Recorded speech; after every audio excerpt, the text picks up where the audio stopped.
The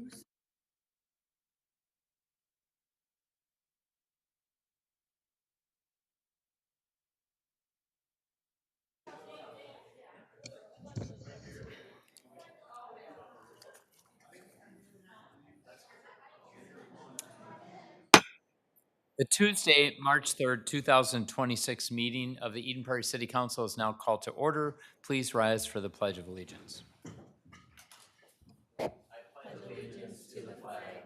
Of the United States of America, and to the republic for which it stands, one nation, under God, indivisible, with liberty and justice for all.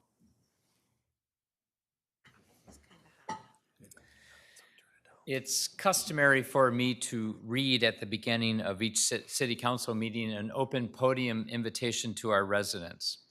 Open podium is an opportunity for Eden Prairie residents to address the city council on issues related to Eden Prairie city government prior to each council meeting, which typically occur the first and third Tuesday of each month.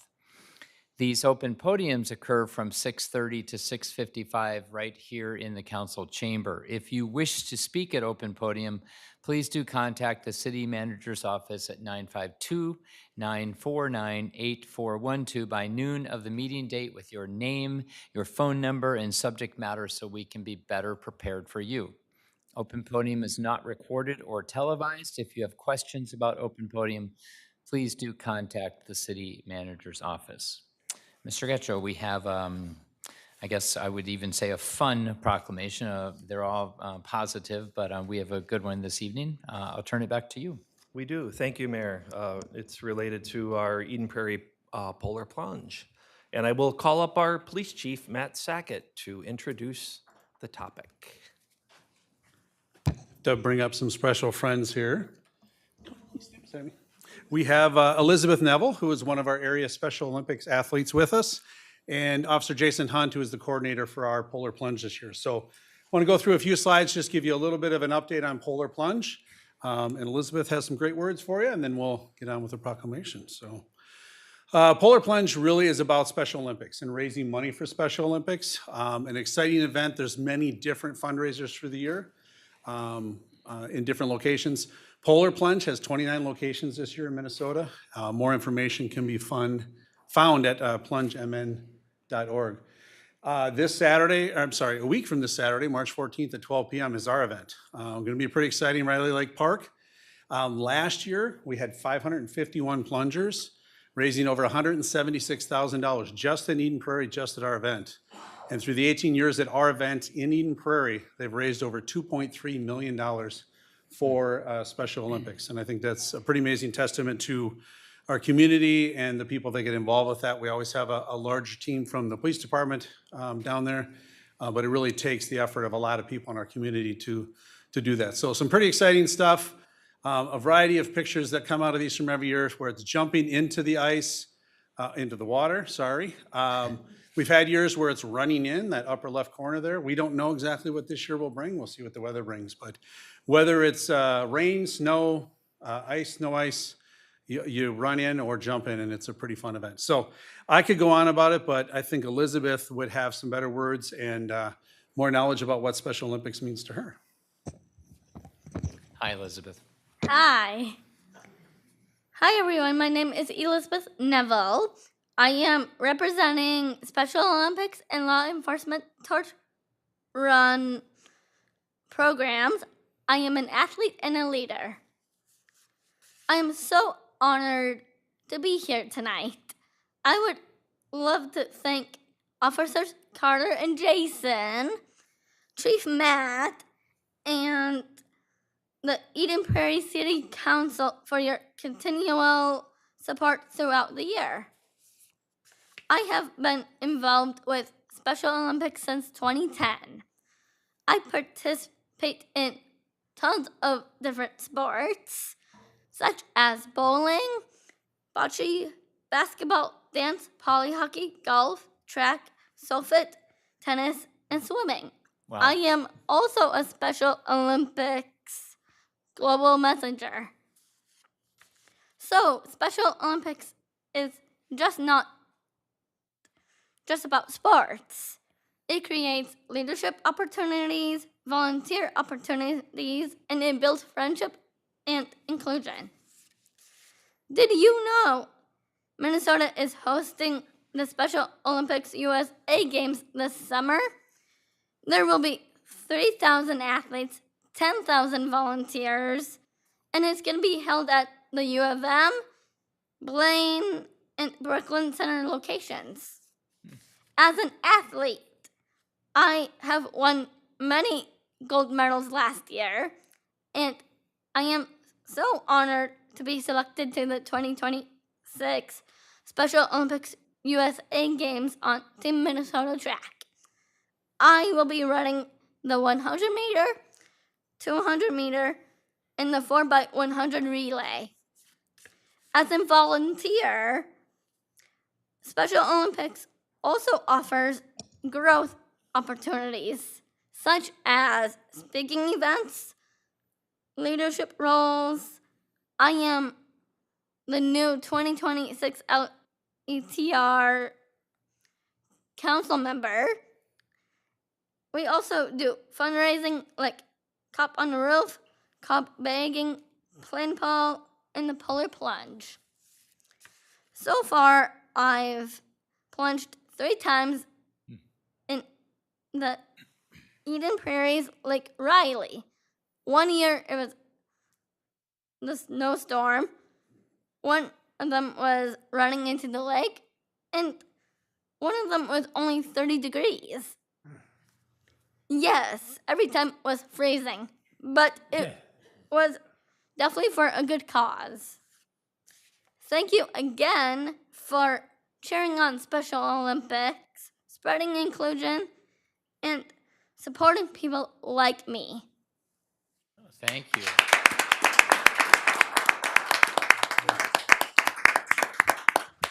Just a couple more pictures to look at and really to remember why we do this. It's a meaningful thing for everybody that's jumping. It's a very meaningful thing, obviously, for our athletes. We have athletes that come jump with us, but we are really excited about the USA Games being here in Minnesota. It's going to be a pretty spectacular event that will have a lot of volunteers helping. And I know we couldn't do our event without all the volunteers we have to help with it. We have Parks and Recreation, Fire Department, Police Department, all work together within the city, but there is just a ton of volunteers that help out, and as well as our plungers. It really makes this event a fun thing. In 19 years, we're excited to see where it all goes. So thank you. That's great. Go ahead. Matt, it's this Saturday, you said, right? I'm sorry, a week from Saturday, the 14th. And what time? Jumping starts around noon. There's registration before. If you go to that website, that has a lot more information. You can register some the day before, but you can either sign up to plunge or you can just sponsor a team that's out there. Our police department team, if you're looking for somebody to sponsor, is Sub-Zero Heroes. And if some of our officers and other civilian staff are on that, I'll be cheerleading from the side, but still be there. So. And is there any on-site registration? On-site registration, I believe the day before the end, night before. So, yep. Otherwise, up to the event, then you're in and going. Can we sign others up? Because I know PG would really Yeah, thank you. No. very much like to jump. If Or you- we would very if much you- like him to jump. If you make a donation, I'm sure you can sign up wherever you want. Ah, I got into the other one that he got injured. Oh no, you got injured. the dunk tank. That was years ago. Not going to do the dunk tank. Elizabeth, we're so proud of you. That was so well said and well spoken, so thank you for doing that. I'm going to read now a proclamation, which is from the City Council on behalf of all of us. It's a proclamation, City of Eden Prairie, Hennepin County, Minnesota, Eden Prairie Polar Plunge Day. Whereas the Polar Plunge challenges thousands of brave jumpers, no kidding, at numerous locations around the state to get involved in supporting Special Olympics Minnesota's programming and events for more than 8,000 athletes statewide. And whereas the Eden Prairie Polar Plunge is an annual event to raise both money and awareness for Special Olympics Minnesota, and whereas the 19th annual Eden Prairie Polar Plunge will be held at Lake Riley on Saturday, March 14th, with a goal of raising over $175,000. And whereas Eden Prairie has raised over $2.3 million for Special Olympics Minnesota since the event's inception, and whereas the Polar Plunge showcases the great partnership between the Special Olympics Minnesota and the city of Eden Prairie, and whereas this event would not have been a success without its many volunteers, including members of the Eden Prairie Parks and Recreation Department, Fire Department, Police Department, now therefore be it resolved. The Eden Prairie City Council proclaims Saturday, March 14th, 2026 as Eden Prairie Polar Plunge Day in the city of Eden Prairie, Minnesota, and encourages residents to get involved in raising awareness and funds for Special Olympics Minnesota. Ronald A. Case Mayor, on behalf of council members Kathy Nelson, Mark Freiberg, PG Narayan, and Lisa Toomey. And I'm going to come down, Elizabeth, and present this to you. And we're going to do, I think, pictures. So everyone stay there. Ready for pictures? We'll turn on this. Okay. Let's have the mayors. We'll have parents too. We'll put this one up here. So how we want to do this, but do you want to hold it, or you want me to present it, or, okay, yeah. Whatever you'd like. You go ahead, that's fine.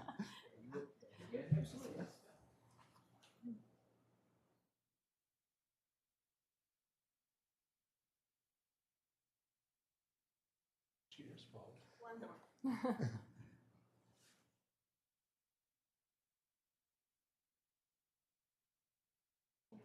All right, let me shake hands here, so. Thank you. Thank you for all you do. Congratulations too, and good luck jumping. Thank you. Don't get wet and don't get cold. I'll try not to. Oops. And one more thing, I've been told Elizabeth's kind of a big deal. So if you see the Culver's commercials out right now for, is it for the fish? Yes. She's starring in a national Culver's commercial, debuted in the Olympics, so kind of exciting. Thank you.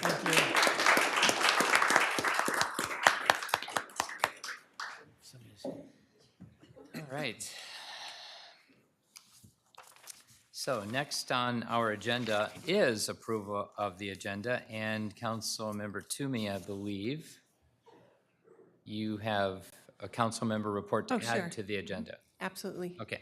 I believe on Southwest Transit, Southwest Transit. bus routes and things like that. Anything else to add to the agenda this evening?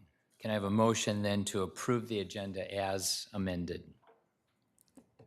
I'll move to approve the agenda as amended. Is there a second? Any further discussion? All those in favor say aye. Aye. Opposed. Minutes from our February 10th meeting, we had both the workshop and the council meeting. Council, any parts of those minutes you wish to correct or edit? Question how it was written? If not, could I have a motion to approve both the workshop and the regular council meeting? Move to approve the following city council minutes. City council workshop held Tuesday, February 10th, 2026. City council meeting held Tuesday, February 10th, 2026. Is there a second? Second. Any further discussion? All those in favor say aye. Aye. Opposed. Consent calendar is a little long this evening. It's those items that are important, but nonetheless don't always need further discussion. We can clump them together. Council, you are invited, however, if you wish to question or pull any of these items for a separate vote, you may do that. Anybody have any issues or questions about any of these? If not, is there a motion to approve consent calendar items A through U? I'll move to approve items A to U on the consent calendar. Is there a second? Second. Any further discussion? All those in favor say aye. Aye. Opposed. All right, we have no public hearings or additional meetings within our meeting tonight. Payment of claims, the expenses that the city has incurred since our last meeting. Council, any expenses that you, of our pages and pages that you wish to learn more about or to question? If not, is there a motion to approve the payment of claims? Move to approve the payment of claim as submitted. Is there a second? Second. Further discussion? Roll call. Councilmember Freiberg, Aye. Councilmember Narayan, Aye. Councilmember Toomey, Aye. Mayor Case. Aye. All right. Moving on then. Tonight, at this meeting, because we've had this process going on for all the years I've been on the council, where we open up to the public to invite them to apply to be on our commissions. We have 7 active functioning ones. I believe I'm correct in that. Is that correct? Yes.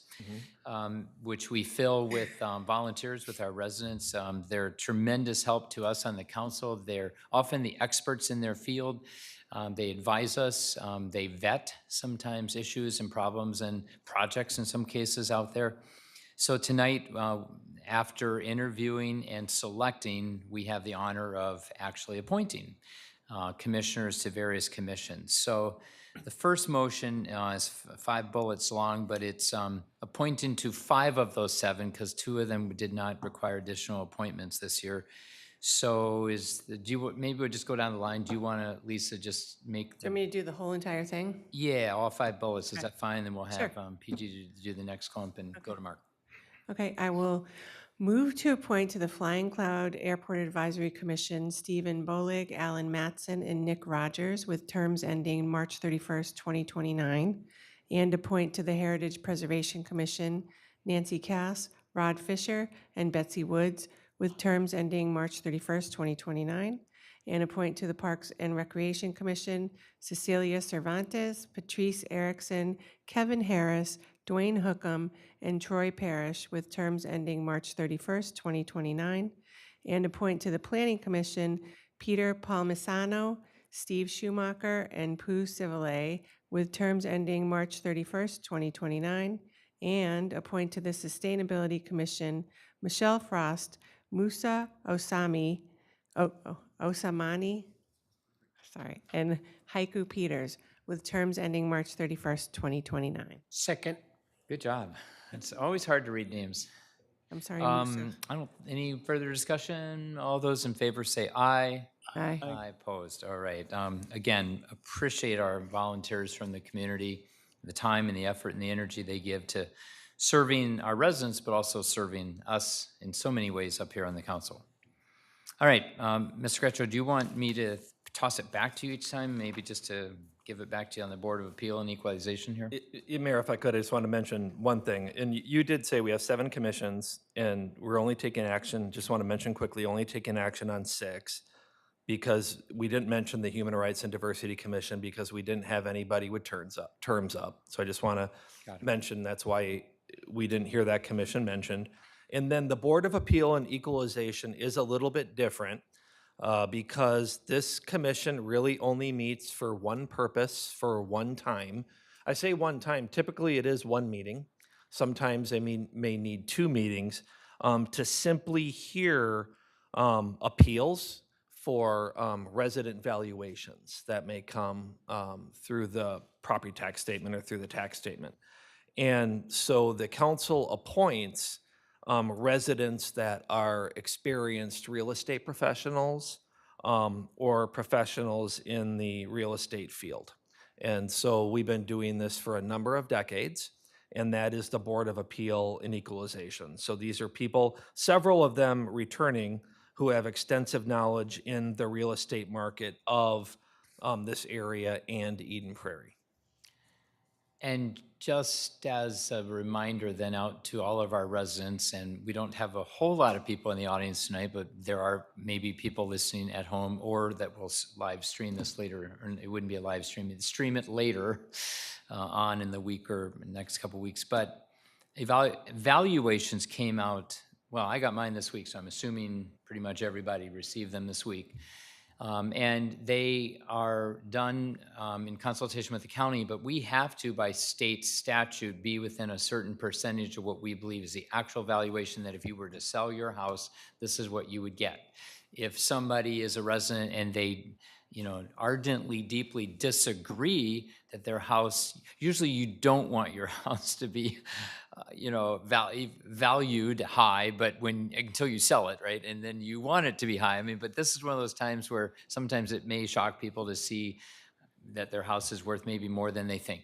If they deeply believe it's wrong, this is the opportunity to come in and make that appeal. Is that correct? Yes, and I'll even take it a step Go ahead. back from there. So first, to cover your first point, there are absolutely many rules and standards and state statute that govern how the valuation process works. In a nutshell, though, you're right, Mayor. First, it's based on sales of like properties in the area, plain and simple. And then secondly, it does follow a process, and as you said, a certain percentage that it must be within, other sales of property. But there is an opportunity, and we encourage residents to actually contact the city assessor's office.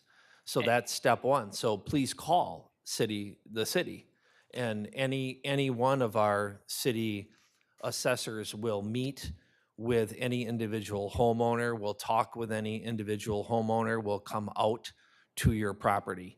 This process, these individuals are part of a meeting when you get to that Board of Appeal meeting.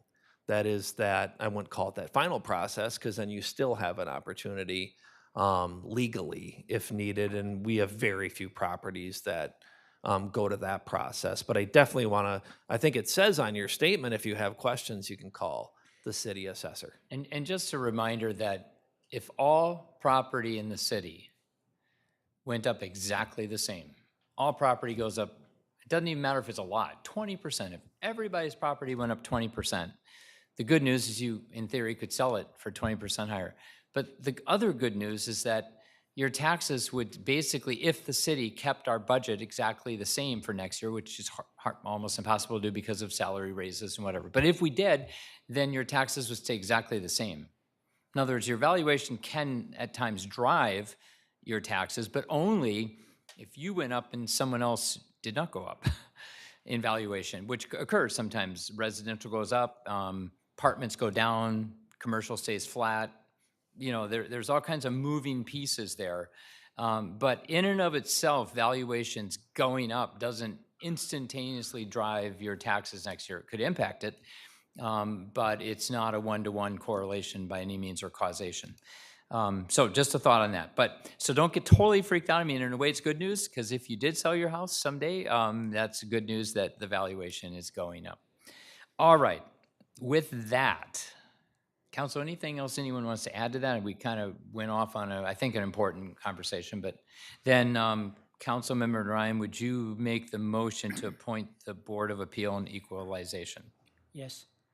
Move to appoint the local Board of Appeal and Equalization, Lyndon Buckwitz, Nate Thompson, Steve Tessman, Mark Hoffman, Daniel Simonson, for the period of March 3rd, 2026 through May 31st, 2026, until the Board of Appeal and Equalization completes its work. Is there a second? Second. Not sure. Give it to whoever you want there. Any further discussion? All those in favor say aye. Aye. Aye opposed. All right. So we also, when we do the appointment process, appoint chairs and vice chairs to all of these commissions. Often, if they've been the chair and everything's been going great, we just simply reappoint to that position. Some of these are new and some are repeats or returns. Council, anything else to add to that, or should we just go ahead and make the motion on chairs and vice chairs? Okay, Councilmember Freiberg, if you would make that motion. Okay.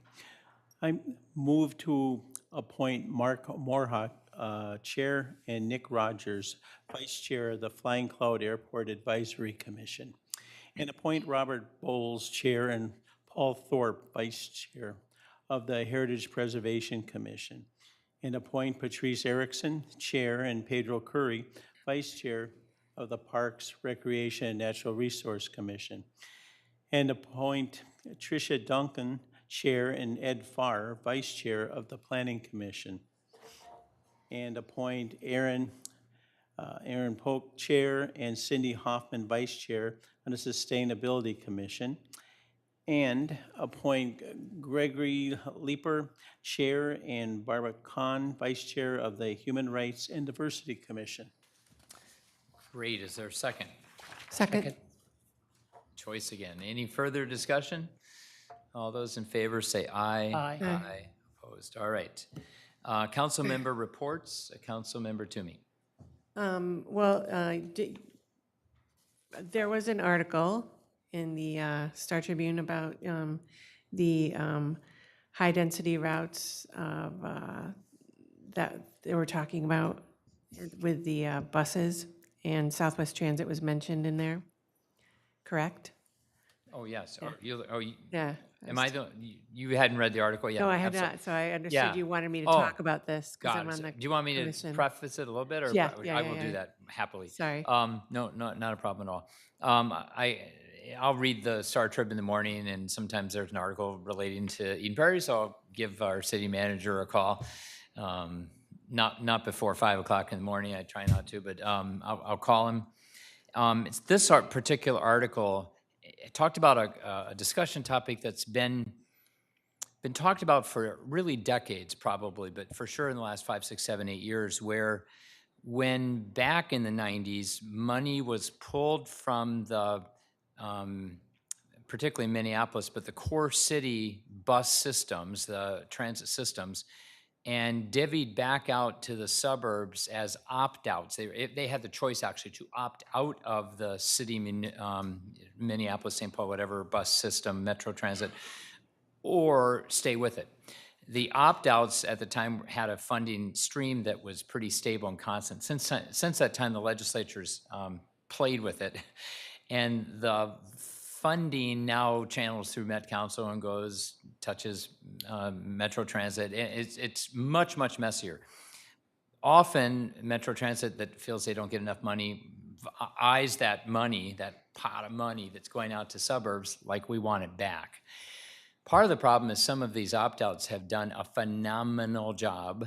I think if you have ridden our bus system, Southwest Transit, it's an amazing. Well, they win #1 awards across the nation. They're just phenomenal in the quality of their hardware, their buses, and their drivers, and in the way that our customers are treated. It's just an amazing system, and I think our Eden Prairie residents would really not like to see our Southwest Transit go away.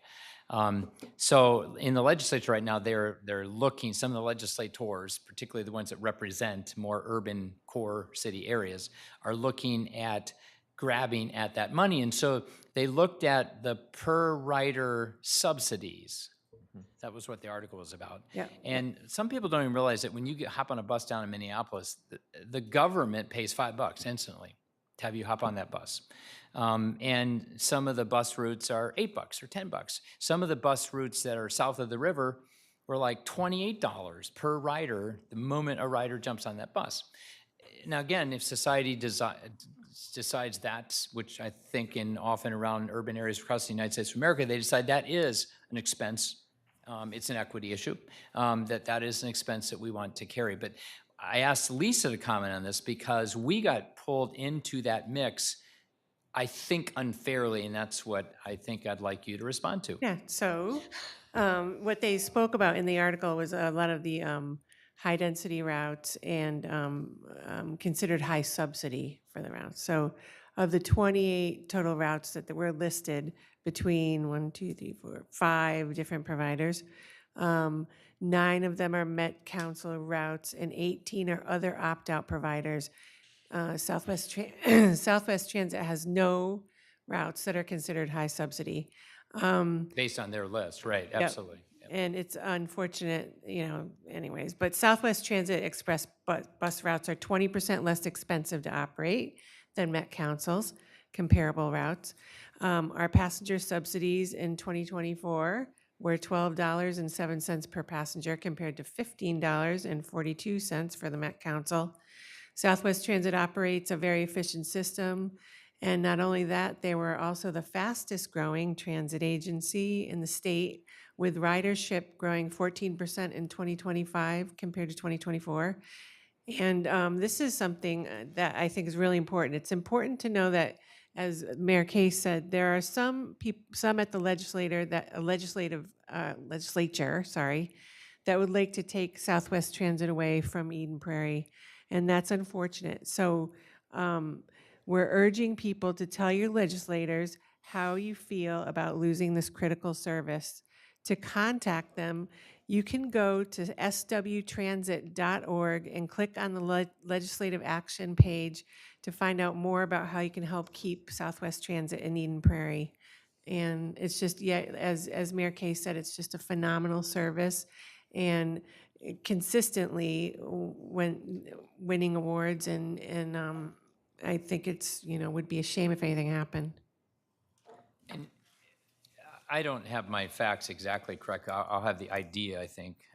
You can go look it up, but people don't realize that every form of transportation in the United States of America that the public has access to is subsidized.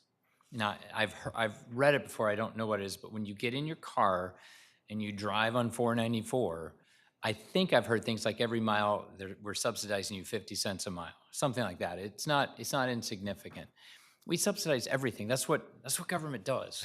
Supplies services. Now there are limits to that, right? And if you do get, one type of ride, maybe a person, almost a taxi or something, sometimes Prime gets in that, the subsidies get high.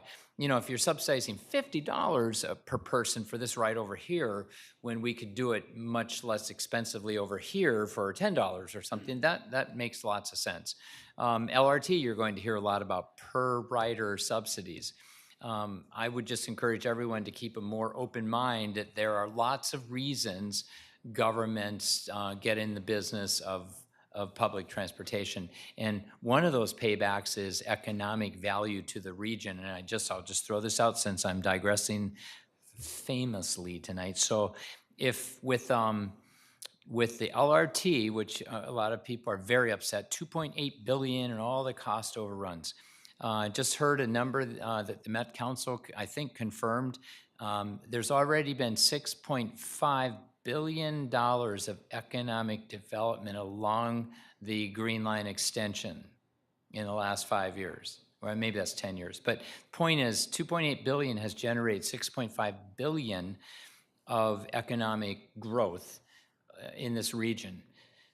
So everything's more complicated than just hearing 2.8 billion, what a waste of, there's other factors that get involved in other variables. Anyone else want to add anything to this? No, but thank you for giving me the opportunity to speak. Did I take it away from you? Oh, yes. Yes, Councilmember Freiberg. I would, Mayor. Last year, I served as the Southwest Transit Commission. I served as the chair. And one thing that should be important to interject here is that in 2024, Southwest Transit was awarded the #1 public transportation bus company as far as in Minnesota. Something that might help is that others look at what's right about Southwest Transit and why they won that rather than try to take it away. And it is important to contact, your elected officials over in St. Paul. I got immediate responses. So it didn't sit very long before I got some responses back. Encourage you all to do that if it's important to you to have Southwest Transit in Eden Prairie. And by the way, our legislators that represent Eden Prairie have been fantastic. You're not going to have to convince them of anything. If you are listening to this, and Southwest Transit covers a little bit larger, they cover Chanhassen and Chaska. So there are other legislators that are important to call, but our Senator Swedzinski and Representatives Carly Cotiza-Wittun and Alex Falconer, they've been just really excellent, wonderfully supportive of Southwest Transit. But they like to talk to you anyway, so give them a call, or at least email them or something. But and if you have friends over in Chaska and Chan, maybe really chat with them as well. Anything else? Thank you, Councilmember Toomey. All right, Mr. Getro, do you want to introduce Community Development Director item here, or just send it right over to Julie? We can send it right over. Right. Mayor, members of the council, thank you for the opportunity tonight to share with you some exciting news about a couple of new funding sources that the city has access to in terms of being able to support affordable housing here in Eden Prairie. The first fund that I'd like to talk to you about is the Local Affordable Housing Aid. or also known as LAHA funds. So that was passed by the state legislature in 2023 and is funded through a sales tax in the 7-county metro area, and then funds are distributed to the 7 counties and cities within the 7-county metro area. Because it is based on sales tax, the annual allocation varies from year to year, of course, depending on sales. And those LAHA funds have to be used towards affordable housing programs and initiatives. And they set a income level for ownership projects at 115% of AMI, and for rental, it is at 80% AMI. So if you're wondering kind of what are the dollar values associated with that, 115% is $152,000 per year for a family of 4. 80% is $104,000 for a family of 4. Of course, it varies based on family size, but family size of 4 is typically what's referenced. Eden Prairie receives those allocations of LAHA funds twice a year, and those funds must be spent within 3 years of receipt on eligible or qualifying projects in support of affordable housing. And annual reporting is required to Minnesota Housing.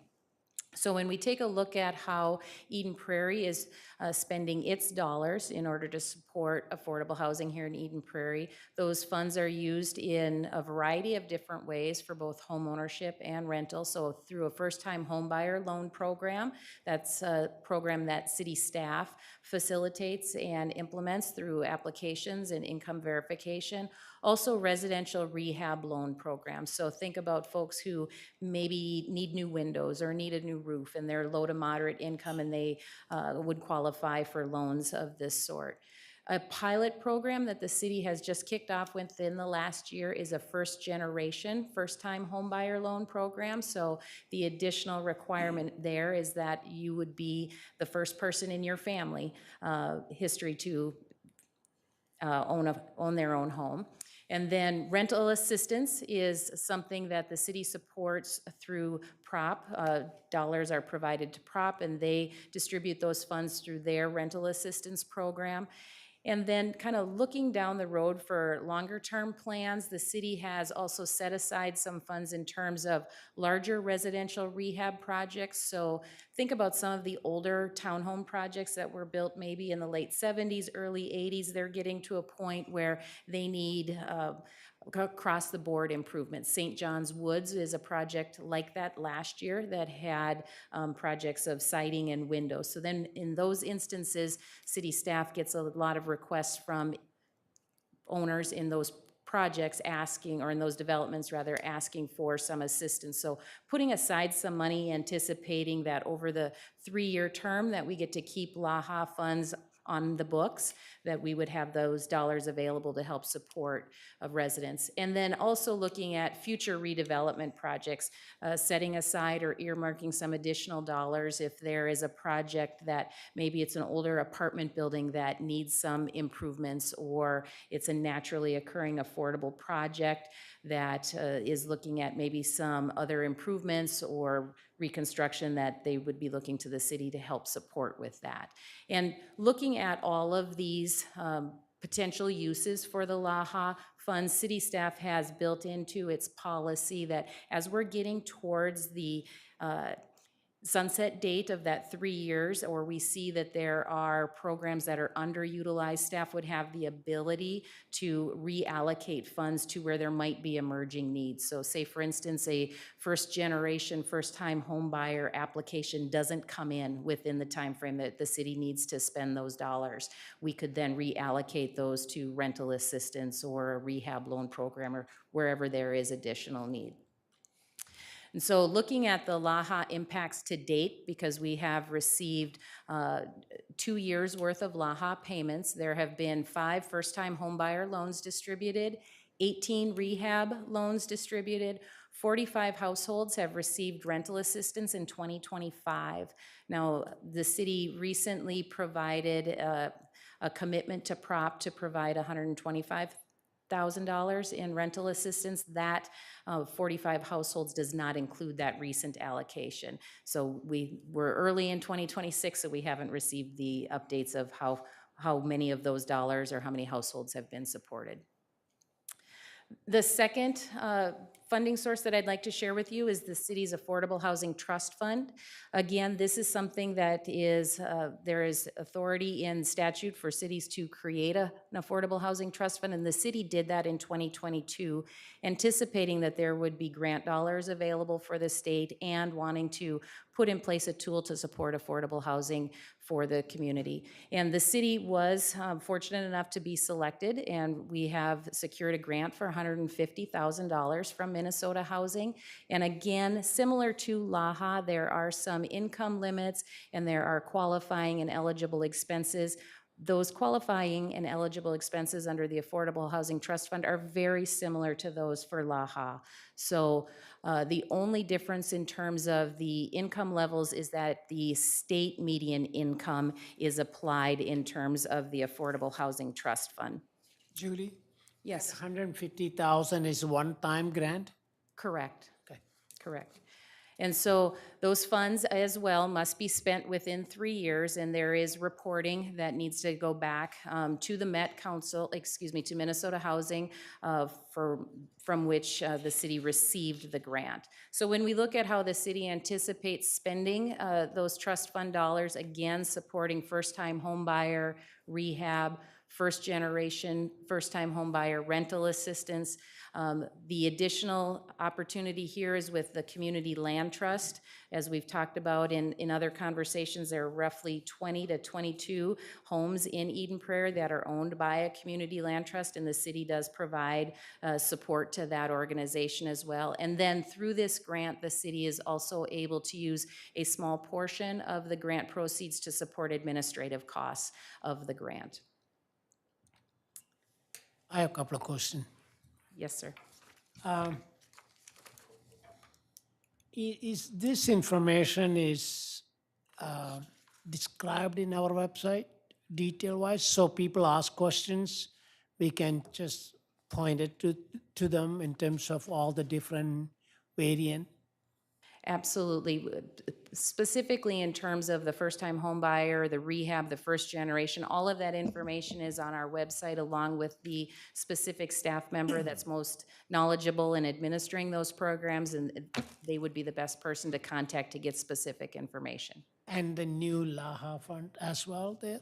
Correct. There's information on the website about that as well. Is that, I was thinking about Googling it while you were talking, then I said I'd rather listen to you, so I didn't do that. So is that spread around, or is it really consolidated into, so somebody comes in, they don't have to search again different places to find out different fund, is it? When a person comes forward to the city requesting funds for a loan, whether it's rehab or first-time home buyer, there are multiple sources from which their loan can be funded. So whether that is funded through LAHA or the Affordable Housing Trust Fund, it's all the same form. The funding source is something that's handled administratively. In the website also, do we describe, I know we do a lot of, I don't know how many units currently is under affordable housing rules, or I don't know what the word is, but do we describe how many units are there that we are currently in Eden Prairie?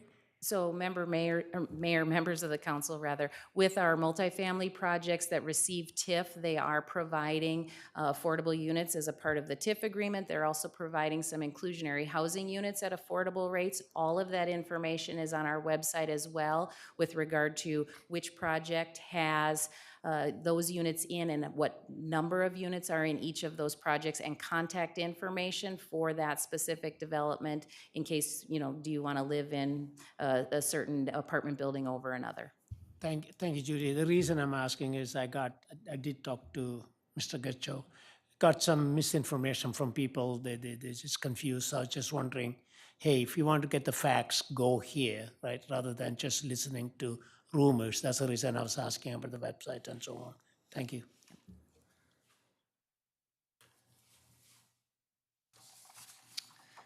All right, anything else? Thank you so much for the information. So for anyone in the audience or at home, and just a reminder to our council, we are going to move into closed session now for our city manager's annual review. And just as a reminder, legally, the council can really only go into closed session without the public, watching what we do for two reasons. One is if we have a pending lawsuit or something legal, and the second is to deal with basically HR or employee issues or reviews, and we only have one employee. So we don't go into closed session very often for employee-employer relations. But what we will do is adjourn the city council meeting from that room, so will not come back out here. So anyone in the audience tonight, you're free to go home. Thank you for being here. And then at a future, I believe the first meeting in April, I will read a statement that we develop about what we feel and believe about our city manager, and at that time we'll set any salary increase that he would receive for 2026. I think that's all that we'll do at that time. So, council, any questions before we do? I will entertain a motion here we'll actually vote on this one to close the meeting, but not adjourn. So if someone would like to read the motion. So I'll move to enter into closed session pursuant to Minnesota Statute Section 13D.05, Subdivision 3C, for the purpose of conducting the city manager's review. Second. Okay, any discussion? All those in favor say aye. Aye. Aye opposed. All right, we will move into closed session and then adjourn from there. Thank you.